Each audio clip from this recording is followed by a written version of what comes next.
This article originally appeared in the fall 2021 issue of the University of Florida's Explore Research magazine. CSI Alzheimer's. Dozens of UF researchers are investigating Alzheimer's from multiple directions. By Michelle Coyden-Jaffe. Read by Houston Wells.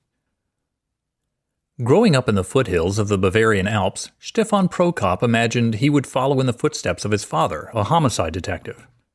Prokop's interest in analyzing evidence and solving mysteries led him to forensic pathology, and, during medical school, into the lab of a prominent researcher in Alzheimer's disease. From day one, I was just fascinated by the specific question of Alzheimer's disease, he says. I just walked in and said, that's what I want to do. 20 years later, Prokop stands beneath fluorescent lights in a UF Health lab, a donated brain on the stainless steel table before him, and 4 medical residents leaning in to see. Now director of the UF Neuromedicine Human Brain and Tissue Bank, Prokop describes telltale signs of Alzheimer's, such as shrinkage in the frontal lobe and other regions, as he dissects the brain. A leader in the field of neuropathology, Prokop is among dozens of investigators at the University of Florida hunting for the keys to Alzheimer's disease, a progressively disabling disorder that afflicts more than 6 million Americans over age 65. That number is projected to grow to 12.7 million by 2050, according to the Alzheimer's Association. In Florida alone, about 580,000 people currently live with Alzheimer's, and in just the next 5 years, that number is expected to grow to 720,000. People with Alzheimer's slowly lose the ability to handle daily tasks. Beyond memory loss and confusion, they have increasing difficulty with navigation, grocery shopping, bill paying, self-care such as dressing and bathing, motivation, balance, and in late stages, walking and swallowing. Current treatment options are limited. Some people see temporary improvement in cognitive function and memory using medications, but these do not stop the disease from progressing. The cost in unpaid dementia caregiving by family and friends was valued by the Alzheimer's Association at $256.7 billion in 2020. Examining brain segments under a microscope, Prokop seeks to understand which of the molecular and cellular changes related to Alzheimer's that he sees are a cause of the disease and which could be a result of it. He is particularly focused on the 2 main Alzheimer's-related brain changes: a protein called beta amyloid that clumps into plaques between neurons, and a protein called tau that abnormally accumulates inside neurons to form tangled threads known as neurofibrillary tangles. Prokop was recruited from the University of Pennsylvania in 2019 as the first Fixell Scholar of the new Norman Fixell Institute for Neurological Diseases at UF Health. Prokop is investigating how these plaques and tangles interact and damage the brain, and, like a good detective, he's coming at it from multiple directions. Under a new National Institutes of Health grant, he and UF neuroscientists Todd Goldie and Yona Levites are exploring a large number of proteins believed to accumulate alongside amyloid, looking simultaneously at their role in donated human brains and mouse models to reveal any possible correlation with severity of Alzheimer's symptoms. Early data suggest many of these could be key players in Alzheimer's disease and potential new targets for intervention. Prokop is also collaborating with UF neurogeneticist Matt Farrer to sequence the genomes of donated brains. This could help identify protective gene variants, for example, in a person who had significant Alzheimer's pathology at autopsy but never had dementia in life. To Prokop, one way to better understand Alzheimer's is to examine brains from diverse racial backgrounds, as most published research on the disease involves white people of European ancestry. In his role as leader of the neuropathology core of the One Florida Alzheimer's Disease Research Center, a UF-led consortium of top research institutions known as the One Florida ADRC, he is working to spread the word and encourage people of diverse racial backgrounds to make arrangements for future brain donation. In the end, we want to treat the population, Prokop says. We don't want to treat one subgroup of the population, so what we hope to gain from our research is better insight. Are these genetically diverse populations similar, or have we studied one type of Alzheimer's disease that occurs in Caucasians, and is the disease different? The One Florida ADRC, funded by the National Institute on Aging, enrolls research participants with and without memory disorders and tracks them for years to reveal factors that influence progression rates, using blood samples, cognitive testing, and state-of-the-art brain imaging. Some enrollees also participate in clinical trials to test potential new medicines.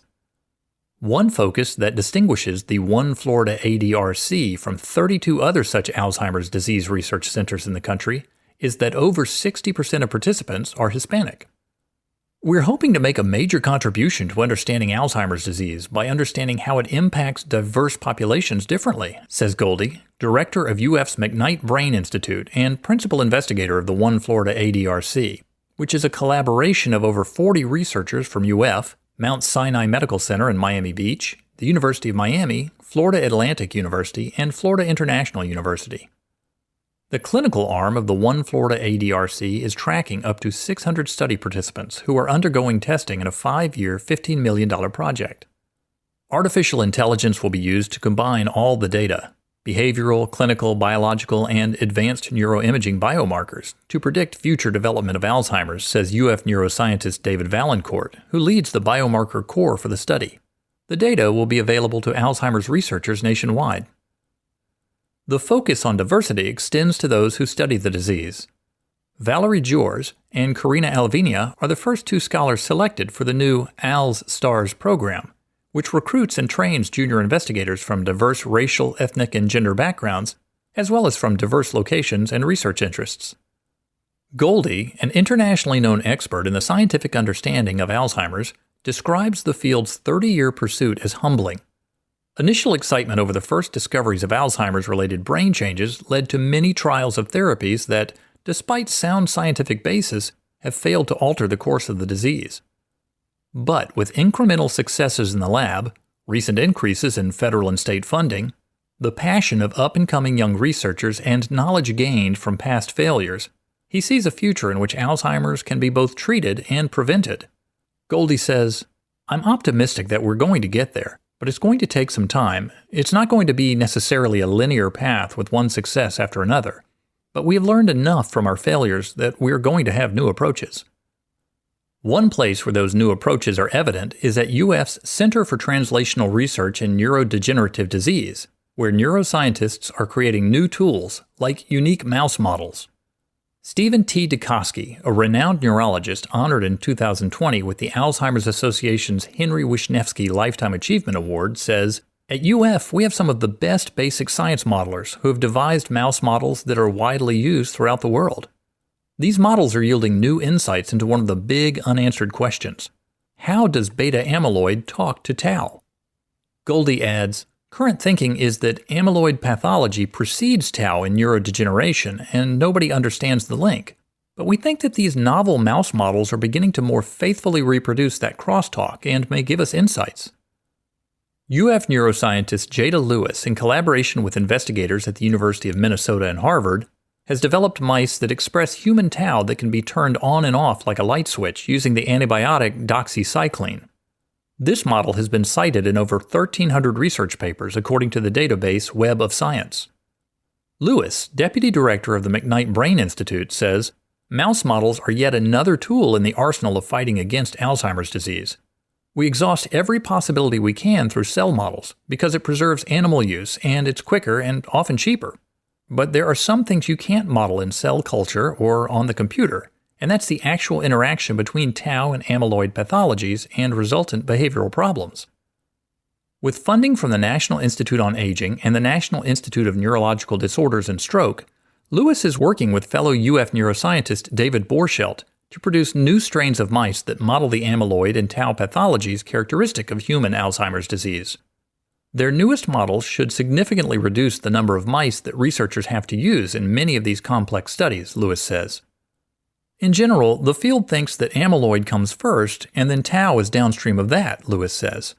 But there's also another school of thought that tau may come first and interact with amyloid in that manner.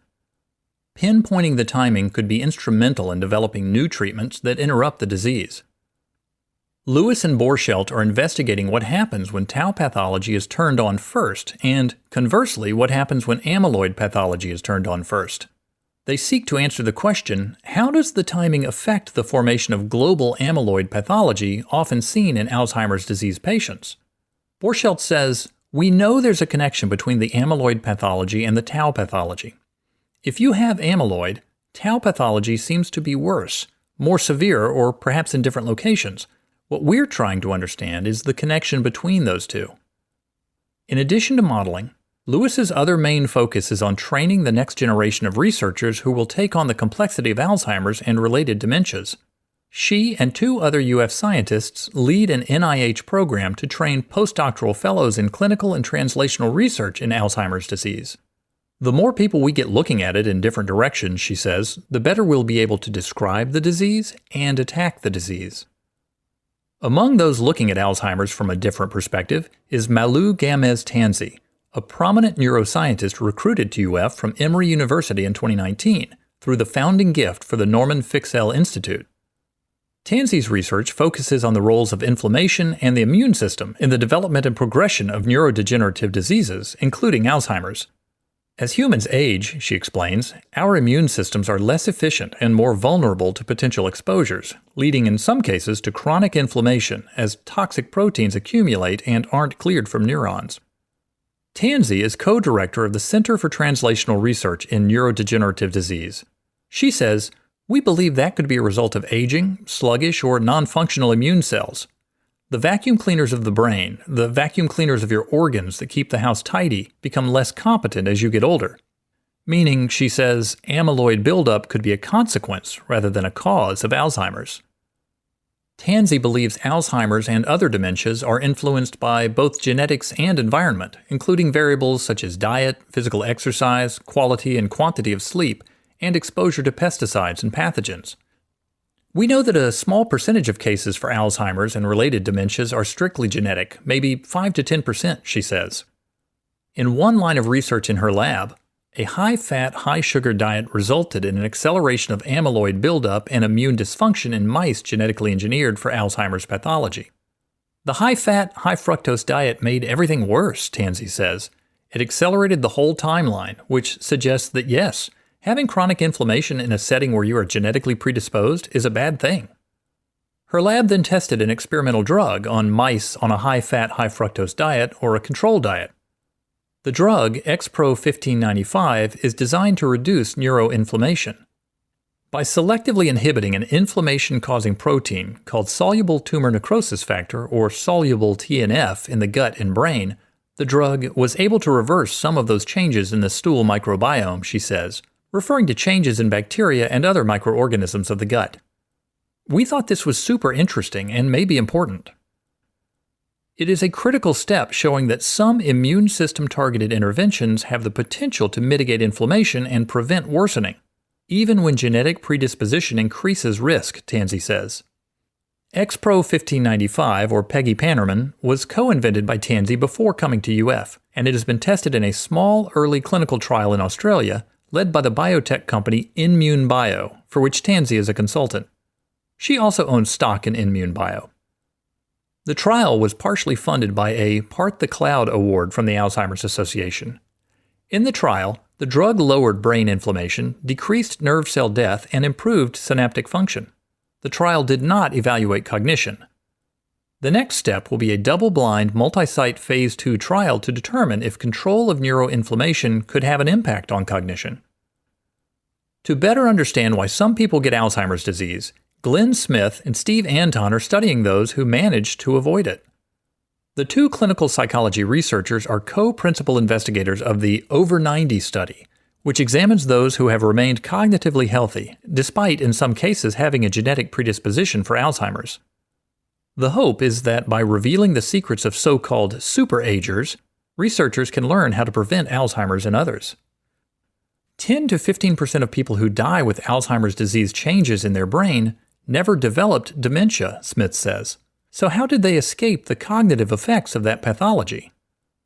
To launch the Over 90 study, a team of 10 UF health experts worked together to determine a definition for successful aging that could be assessed from a medical record, such as no history of stroke or diagnosis of dementia and living independently, among other factors.